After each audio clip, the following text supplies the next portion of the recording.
14 मार्च इतिहास का सबसे रहस्यमय डेट है। अब ऐसा क्यों? क्योंकि इसी दिन एक महान वैज्ञानिक अल्बर्ट आइंस्टाइन का जन्म हुआ था और इसी दिन एक महान वैज्ञानिक स्टीफन हॉकिंग्स की मृत्यु हुई थी। अब आप लोग कहेंगे कि इसमें क्या खास बात है? खास बात है क्योंकि 14 मार्च को ही 1:59 पे हम लोग पाई डे बनाते हैं। अब पाई क्या है? पाई एक रहस्यमयी गणित का नंबर है जिसके बिना स्पेस और साइंस की बहुत सारी डिस्कवरीज अधूरी हैं। अब आप नंबर पे गौर करिएगा, मार्च तीसरा महीना, उसके बाद डेट है 14 और टाइम है 1:59 यानी कि 3.14159। आपने पाई का वैल्यू दशमलव के बाद 5 स्थानों तक याद कर लिया।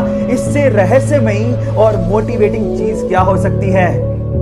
महज 21 साल का था तो डॉक्टर्स ने उसे कहा कि उसे मोटर न्यूरॉन जैसी खतरनाक लाइलाज बीमारी है। इस बीमारी की वजह से इंसान का उसकी मांसपेशियों से कंट्रोल खत्म होने लगता है। धीरे धीरे वो अपंग हो जाता है और फाइनली उसकी मृत्यु हो जाती है। डॉक्टर्स ने उसे कहा कि वो 2 साल से ज्यादा तक जिंदा ही नहीं रह सकता, लेकिन फिर भी अपनी जीने की इच्छा शक्ति की बदौलत उसने मृत्यु को हरा दिया। वो अपंग जरूर हुआ लेकिन 50 साल तक जिया।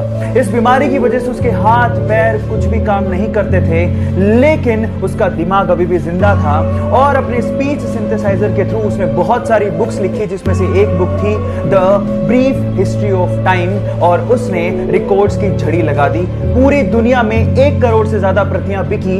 Yes, I am talking about Stephen Hawkings, जिनका कहना है कि लाइफ में बहुत सारी कठिनाइयां होंगी लेकिन फिर भी आप कुछ ना कुछ कर सकते हो और सफल हो सकते हो। जब सीता मैया को रावण लंका उठा के ले गया तो उनको भगवान राम की तरफ से संदेश देने के लिए और उनका हालचाल पूछने के लिए हनुमान जी ने पर्वत से छलांग लगाई और समंदर के रास्ते होते हुए लंका जाने लगे। रास्ते में उनका सामना सुरसा से हो गया। सुरसा ने कहा, मुझे तो भूख लग रही है, मैं तो तुम्हें खाऊंगी। हनुमान जी ने कहा कि मैं सीता मैया से मिलके आता हूं, आते वक्त जो तुम्हारी इच्छा हो कर लेना। सुरसा ने कहा, नहीं, मुझे तो भूख अभी लग रही है, मैं तो अभी खाऊंगी। तो हनुमान जी ने कहा, वक्त जाया मत करो, खा लो। तो सुरसा ने उन्हें खाने के लिए अपना 1 योजन का मुंह खोला।